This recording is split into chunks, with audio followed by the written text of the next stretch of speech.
नमस्कार दोस्तों आपका स्वागत है हमारे के स्टडी यूट्यूब चैनल में। दोस्तों आज हम आपके लिए लेकर आए हैं व्यावसायिक नियमन रूपरेखा या व्यावसायिक नियामक ढांचा या इंग्लिश में बोलें तो बिजनेस रेगुलेटरी फ्रेमवर्क की आज हम छठवीं वीडियो लेकर आए हैं। छठवीं सीरीज है। तो दोस्तों इसमें हम अध्याय 26 से अध्याय 31 तक अध्यायों के एमसीक्यू टाइप के क्वेश्चंस देखेंगे। दोस्तों मैं पहले ही क्लियर कर देना चाहता हूं कि हम इसमें कोई कॉन्सेप्ट क्लियर नहीं करा रहे हैं आपको। अगर आपको कोई कॉन्सेप्ट क्लियर करना है तो या तो आपको बुक से पढ़ना होगा या अपनी बाकायदा तैयारी करनी होगी। लेकिन जो मल्टीपल टाइप क्वेश्चन हैं यानी कि एमसीक्यू हैं वो हम आपको तैयार करा सकते हैं एक हद तक। लेकिन अगर आपको अच्छे से सीखना है तो आपको पढ़ना ही पड़ेगा और कोई उपाय नहीं है। तो दोस्तों चलिए शुरू करते हैं। आप किसी भी प्रकार के झांसे में ना आए। आप भले ही वीडियो ना देखें, मुझे कोई तकलीफ़ नहीं है, लेकिन आपसे मैं पहले ही क्लियर कर देना चाहता हूं कि हम इसमें कोई भी कॉन्सेप्ट क्लियर नहीं करा सकते। और इसमें हम एमसीक्यू ज़रूर आप कुछ सीख सकते हैं, इतना ज़रूर कह सकता हूं कि मैं आप इसमें से सीख ज़रूर सकते हैं कुछ ना कुछ। तो दोस्तों चलिए अध्याय 26 में शुरू करते हैं। नाम है परिक्रामण तथा प्रस्तुति। चलिए शुरू करते हैं। परिक्रामणता में प्रतिफल गर्भित गर्भित नहीं प्रमाणित करना होता, प्रमाणित नहीं करना होता। इसमें कौन सा सही आंसर है ये बताना है दोस्तों।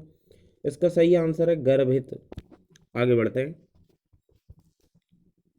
आदेश पर देय चेक का धारक द्वारा परिक्रामण होता है, नहीं हो सकता। पृष्ठांकन द्वारा, रेखांकन द्वारा हो सकता है। इसका कौन सा सही है ये बताना है आपको दोस्तों।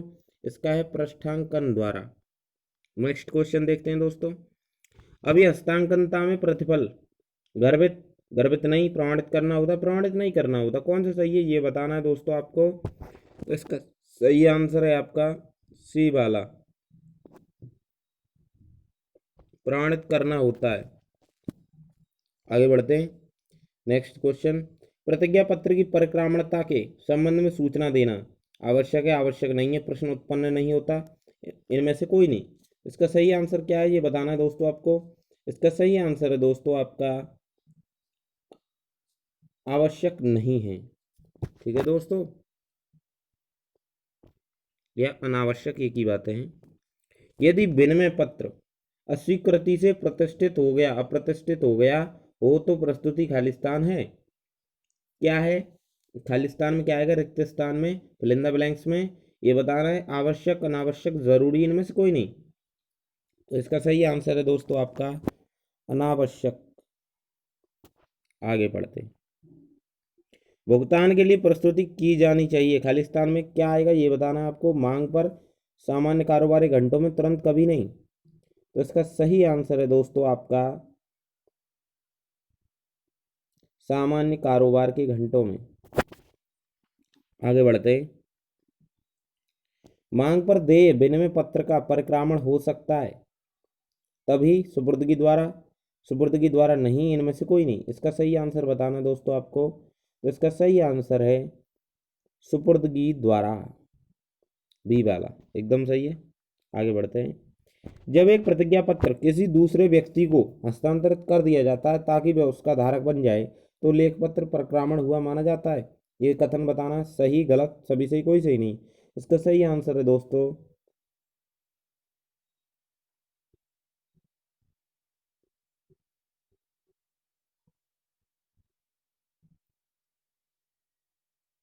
एकदम सही।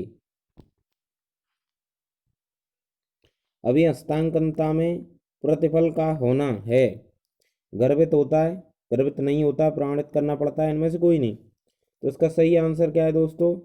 इसका सही आंसर है आपका प्रमाणित करना पड़ता है, सी वाला बिल्कुल सही है दोस्तों। आगे बढ़ते हैं। वाहक को देय चेक का परिक्रामण सुपुर्दगी द्वारा नहीं होता है। सही गलत सभी से कोई सही नहीं। इसका सही आंसर है दोस्तों आपका गलत, एकदम गलत है। आगे बढ़ते हैं दोस्तों। परिक्रामण में प्रतिफल का होना मान लिया जाता है, ये कथन सही गलत सभी से कोई सही नहीं। कौन सा बताना है, सही बताइए जल्दी से, कौन सा सही है। इसका सही आंसर है दोस्तों एकदम सही है ये कथन, ए वाले पे टिक आएगा। आगे बढ़ते हैं। परिक्रामणता के हस्तांतरण की अवस्था में यथाधिकारी को श्रेष्ठ अधिकार प्राप्त नहीं होता है। सही गलत सभी सही कोई सही नहीं। तो इसका सही आंसर है दोस्तों गलत, बिल्कुल गलत।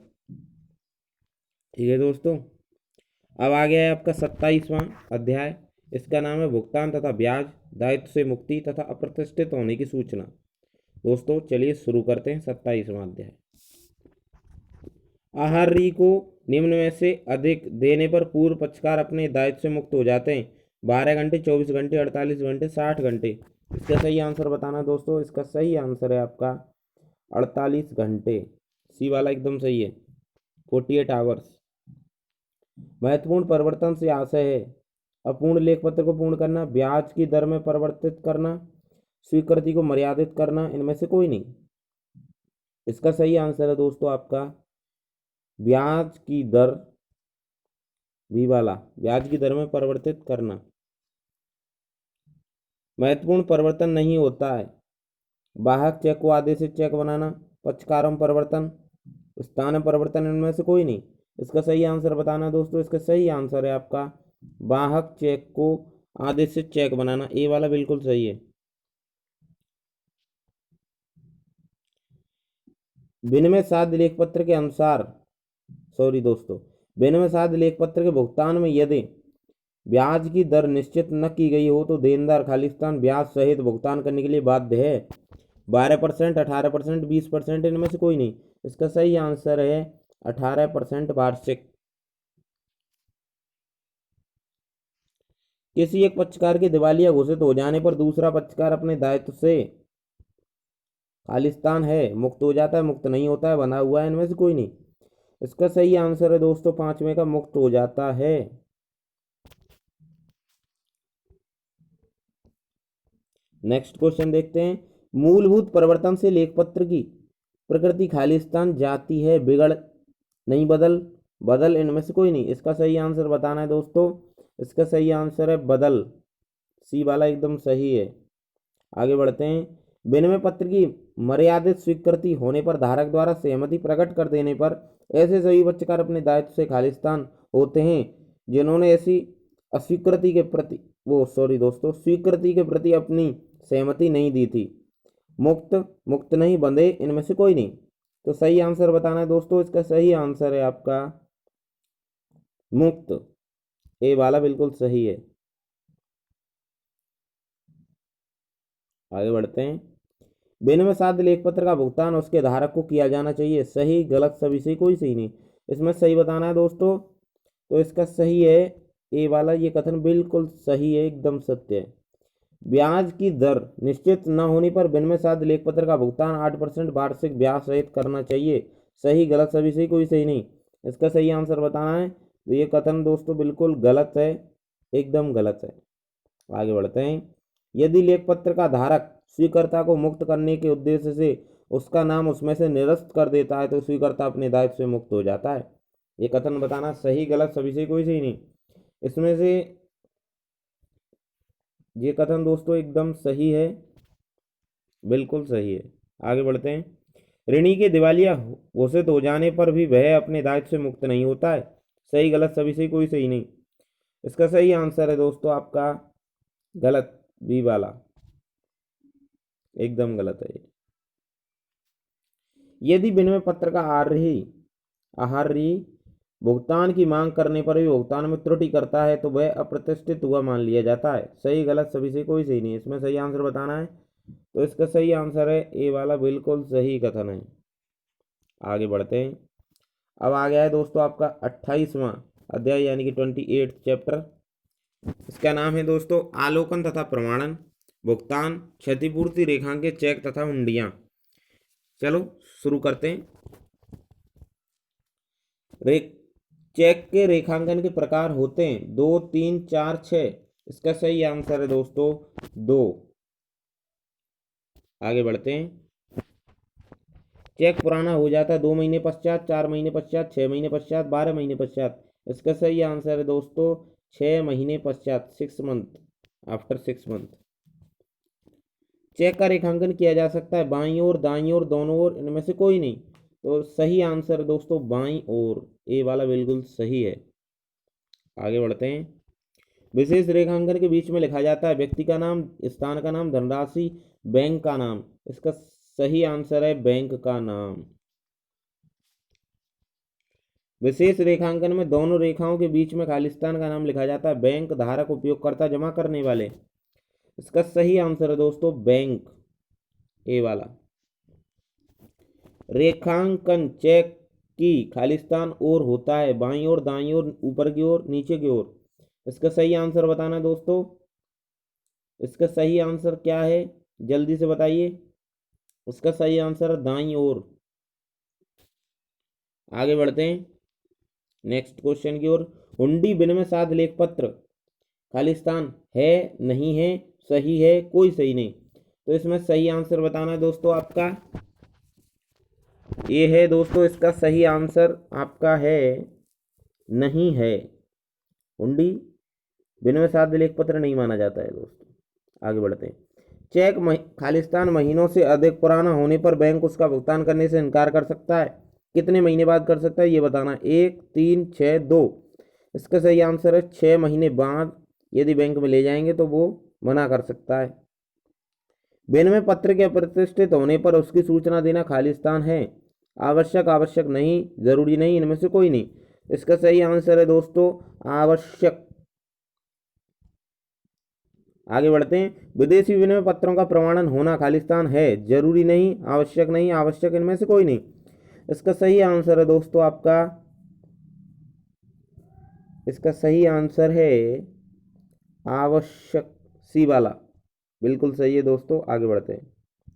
विनिमय पत्र के अप्रतिष्ठित होने पर लेनदार तथा लेनदार द्वारा उसका आलोकन कराना आवश्यक है। सही, गलत, सभी से कोई सही नहीं। इसका बताना जल्दी से बताइए।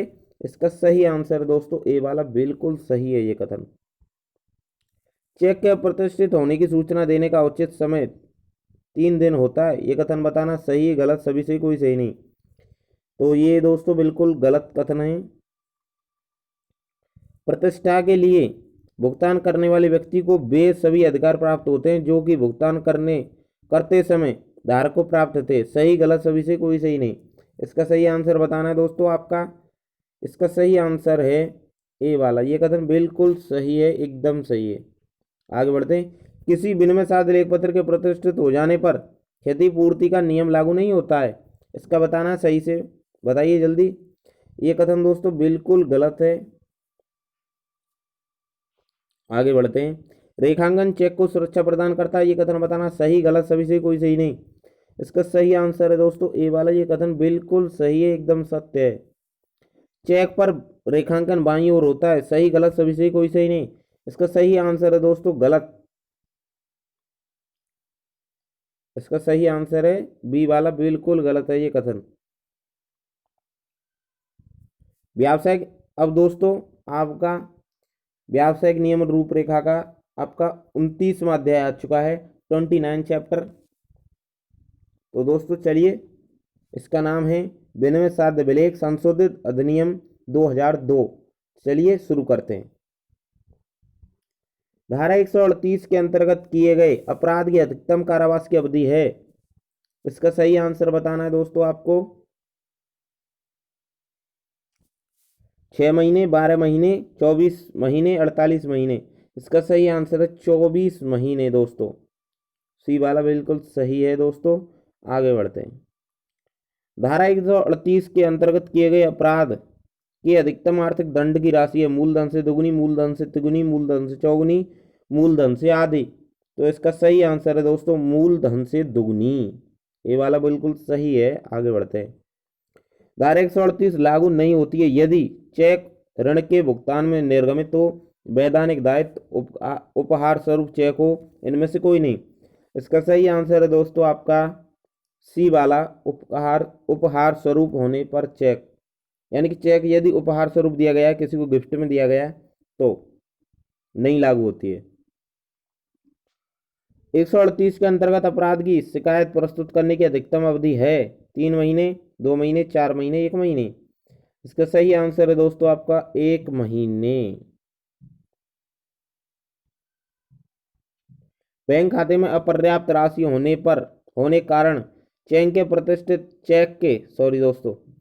बैंक खाते में अपर्याप्त राशि होने कारण चेक के अप्रतिष्ठित होने पर खालिस्तान वर्ष तक का कारावास हो सकता है। कितनी वर्ष का हो सकता है ये बताना है। 1, 2, 3, 4 कौन सा सही है ये बताना है। इसमें सही है दोस्तों 1 वर्ष का मिनिमम इम्प्रिजनमेंट हो सकता है।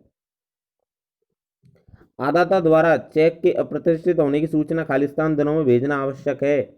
इसका सही आंसर है 15, 25, 30, 60 कौन सा सही आंसर है ये जल्दी बताना है दोस्तों। इसका सही आंसर है दोस्तों, बिल्कुल सही आंसर सी वाला 30। आगे बढ़ते हैं। 30 दिनों में भेजना बहुत जरूरी हो जाता है। धारा 138 के अंतर्गत अपराध का मामला खालिस्तान महीनों के अंदर न्यायालय के समक्ष प्रस्तुत किया जाना आवश्यक है। इसका सही आंसर बताना है कितने महीनों के अंदर न्यायालय में प्रस्तुत करना चाहिए। 1 महीने, 2 महीने, 4 महीने, 3 महीने कौन सा सही है ये बताना है आपको। इसका सही आंसर है 1 महीने में, ये वाला बिल्कुल सही है। आगे बढ़ते हैं। खाते में अपूर्ण धनराशि होने के कारण और अप्रतिष्ठा के दायित्व की धारा खालिस्तान है 140, 188, 123, 138। इसका सही आंसर है दोस्तों आपका 138, धारा 138। आगे बढ़ते हैं। ऋण के भुगतान हेतु निर्गमित किया गया चेक बैंक में अपर्याप्त राशि होने पर अप्रतिष्ठित होने की दशा में देनदार कारावास तथा आर्थिक दोनों प्रकार के दंडों का भागी हो सकता है। इसका सही आंसर है दोस्तों, ये बताना आपको सही है गलत सभी से कोई सही नहीं। कौन सा कथन, ये कथन जो है ये क्या है, सही गलत सभी से कोई सही नहीं, जल्दी बताना है। तो दोस्तों ये कथन एकदम सत्य है। आगे बढ़ते हैं। चेक अप्रतिष्ठा की दशा में 2 वर्ष तक के कारावास का दंड दिया जा सकता है। कथन बताना सही है दोस्तों गलत सभी से कोई सही नहीं। इसका सही आंसर है दोस्तों बिल्कुल गलत, 2 वर्ष नहीं 1 वर्ष की होती है सजा। चेक अप्रतिष्ठा की दशा में आर्थिक दंड चेक की राशि से तिगुना हो सकता है। इसका सही आंसर बताना है दोस्तों। इसका सही आंसर सही गलत सभी से कोई सही नहीं, इसमें से बताना है। जल्दी से बताइए कौन सा सही है। इसका सही आंसर है ये बी वाला, ये कथन बिल्कुल गलत है। दुगना हो सकता है, तिगुना नहीं हो सकता। उपहार स्वरूप निर्गमित चेक के अप्रतिष्ठित होने पर देनदार कारावास व आर्थिक दंड का भागी नहीं है।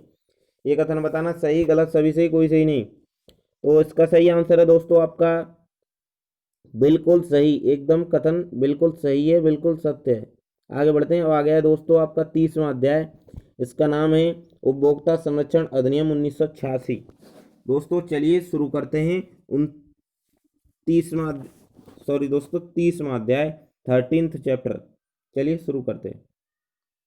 उपभोक्ता संरक्षण अधिनियम पारित हुआ था 1986, 1976, 1966, 1996। कौन सा सही है दोस्तों इसका ये बताना है। इसका सही आंसर है दोस्तों आपका 1986 यानी कि 1986, ये वाला बिल्कुल सही है। उपभोक्ता संरक्षण अधिनियम लागू हुआ 1 जनवरी 1986, 1 जुलाई 1986, 1 अप्रैल 1987, 1 जनवरी 1987। कौन सा सही है ये बताना है, जल्दी बताइए। इसका सही आंसर है 1 अप्रैल 1987 यानी कि डी वाला, 1 अप्रैल 1987।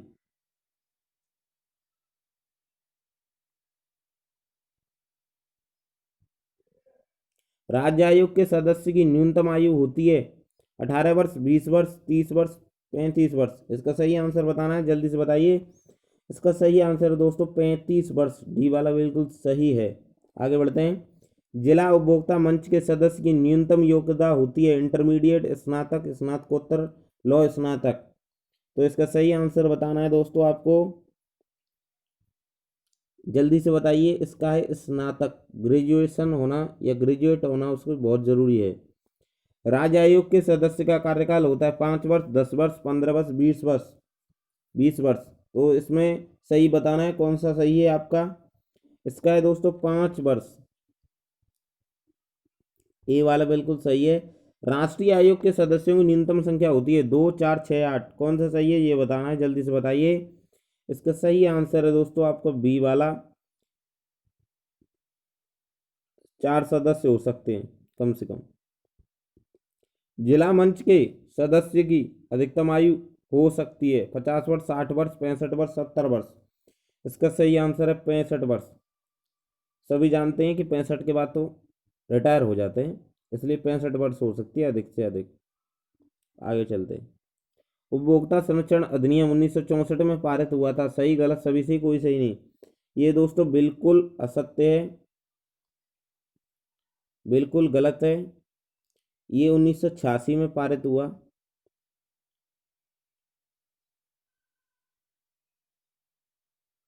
जिला समिति में कम से कम 2 स्त्री सदस्यों की नियुक्ति होना आवश्यक है। सही गलत सभी से कोई सही नहीं।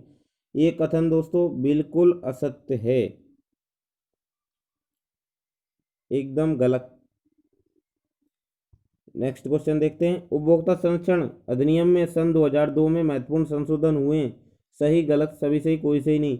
दोस्तों ये बात एकदम सही है, संशोधन हुए हैं, तभी संशोधित अधिनियम 2000 बना। उपभोक्ता संरक्षण अधिनियम 2002 संशोधित अधिनियम था, ये 2002 में जो बनाया गया। जिला मंच अंतरिम आदेश पारित कर सकते हैं। सही गलत सभी से कोई सही नहीं। ये कथन दोस्तों बिल्कुल सत्य है, एकदम सही है, कर सकते हैं। राज्य आयोग के सदस्यों की न्यूनतम आयु 35 वर्ष होनी चाहिए। इसका सही आंसर है दोस्तों ए, बिल्कुल सही। जिला मंच के सदस्य का स्नातक होना आवश्यक है। सही गलत सभी से कोई सही नहीं। इसका सही आंसर बताना है तो इसका सही आंसर है आपका ए वाला, बिल्कुल सही। सामान्यतः उपभोक्ता द्वारा शिकायत शिकायत प्रस्तुत करने की तिथि से 4 सप्ताह में उसकी सुनवाई होना आवश्यक है। ये कथन बताना। सही गलत सभी से कोई सही नहीं। दोस्तों ये कथन बिल्कुल असत्य है।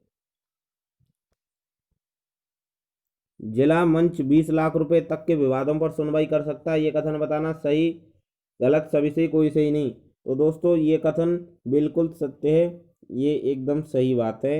20 लाख तक के ही मामले सुलटाता है जिला मंच। दोस्तों आ गया है आपका 31वां अध्याय। इसका नाम है आपका विदेशी विनिमय प्रबंधन अधिनियम सन 2000। दोस्तों चलिए शुरू करते हैं।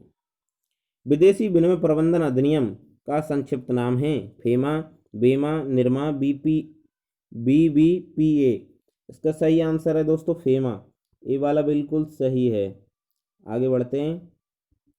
भारत में फेमा अंतिम रूप से कब लागू किया गया? 1 मई 2000, 1 जुलाई 2000, 1 जून 2000, 1 अगस्त 2000। तो इसका सही आंसर है 1 जून 2000। चलिए आगे बढ़ते हैं। विदेशी विनिमय प्रबंधन अधिनियम का पूरा नाम है, इंग्लिश में क्या नाम है ये बताना है। Foreign exchange manage act, foreign exchange management act, foreign export management act, या इनमें से कोई नहीं। तो दोस्तों इसका सही आंसर है बी वाला, फॉरेन एक्सचेंज मैनेजमेंट एक्ट। आगे बढ़ते हैं। अधिकतम व्यक्ति अधिकृत व्यक्ति ऐसा व्यक्ति है जो रिजर्व बैंक द्वारा विदेशी विनिमय या विदेशी प्रतिभूतियों में व्यवहार करने के लिए अधिकृत होता है। ये कथन बताना सही है गलत सभी से कोई सही नहीं। तो इसका सही आंसर है दोस्तों ए वाला, ये कथन बिल्कुल सही है, एकदम सत्य है। विदेशी विनिमय प्रबंधन अधिनियम का उद्देश्य नहीं है पूंजी की प्रविष्टि का नियमन करना, भुगतान असंतुलन को दूर करना, विदेशी व्यापार को प्रोत्साहित करना, काले धन को सफेद करना। तो इसका सही आंसर है दोस्तों ए वाला, नहीं है, नहीं सॉरी दोस्तों, डी वाला नहीं है। काले धन को सफेद नहीं कर सकते ये, ठीक है। यदि कोई व्यक्ति इस अधिनियम के किसी प्रावधान, नियम, नियमन, अधिसूचना, निर्देश या आदेश का उल्लंघन करने पर दंड का भागी हो सकता है। ये कथन बताना सही है गलत सभी से कोई सही नहीं। तो दोस्तों इसका सही आंसर है आपका बी वाला, ये कथन बिल्कुल सही है। आगे बढ़ते हैं। भारत में जब विदेशी माल या सेवाओं को लाया जाता है तो कहलाया जाता है, क्या कहते हैं उसे, ये बताना है। इसका सही आंसर बताना है निर्यात, आयात, विदेशी विनिमय, सेवा। क्या कहा जाता है ये बताइए जल्दी से। तो दोस्तों इसका सही आंसर है आयात कहलाता है, ठीक है दोस्तों। जब कोई हमारे देश में माल आता है तो उसे आयात और जाता है तो निर्यात, ठीक है। निर्यात से आशय है अपने देश में माल लाना, माल अपने देश में ही रखना, अपने देश से माल भेजना, इनमें से कोई नहीं। तो इसका सही आंसर है दोस्तों आपका सी वाला, अपने देश से माल भेजना। दूसरे देश में जब बेचते हैं तो उसे निर्यात, और अगर आता है तो आयात। ठीक है दोस्तों, आप एक ट्रिक से याद कर सकते हैं, ये थोड़ा सा ट्रिकी हो जाता है, कठिन हो जाता है, लोगों को मालूम नहीं चलती कि निर्यात और आयात में क्या अंतर है। दोस्तों जो आया है, आया से हम दिमाग लगा सकते हैं कि आयात यानी कि माल आ रहा है तो आयात, और जा रहा है तो निर्यात। ठीक है दोस्तों, चलिए शुरू करते हैं। 9वां प्रश्न, भारतीय मुद्रा का नाम है डॉलर, दिनार, रुपया, रुपया। इसका सही आंसर है दोस्तों आपका डी वाला, रुपया। परिवहन, रियल एस्टेट, बैंकिंग, वित्तीय, वैधानिक सहायता, चिकित्सा, चिट फंड, चिट फंड है दोस्तों, ये चिट चिट लिख गया है, चिट फंड। भोजन और निवास, बिजली आदि किस क्षेत्र में आते हैं? माल, सेवा, सुविधा, किसी में नहीं। इसका सही आंसर बताना है दोस्तों। इसका सही आंसर है आपका सेवा। ये सभी जो क्षेत्र हैं वो सेवा क्षेत्र के हैं। आगे बढ़ते हैं दोस्तों। तो दोस्तों पूरी वीडियो देखने के लिए आपका बहुत बहुत शुक्रिया, बहुत बहुत धन्यवाद। और दोस्तों अगर आपको इसमें से कुछ भी सहायता मिली हो, आपको कुछ भी हमारा वीडियो में अच्छा लगा हो, तो ज़रूर सब्सक्राइब कर लें चैनल को, ताकि आपको ऐसी वीडियो बराबर आगे मिलती रहें। और दोस्तों अगर आपको अच्छा लगा हो तो लाइक करें, कमेंट करें, और ज़्यादा से ज़्यादा लोगों तक या स्टूडेंट्स तक इसे शेयर करें। और दोस्तों उम्मीद है हम आपके लिए जल्दी ही पूरी वीडियो लाया करेंगे कॉन्सेप्ट समझाने के लिए। ऐसी हम कोशिश कर रहे हैं, हो सकता है कोशिश पूरी हो जाए, उम्मीद करेंगे जल्दी हो जाए। दोस्तों चलते हैं, नमस्कार।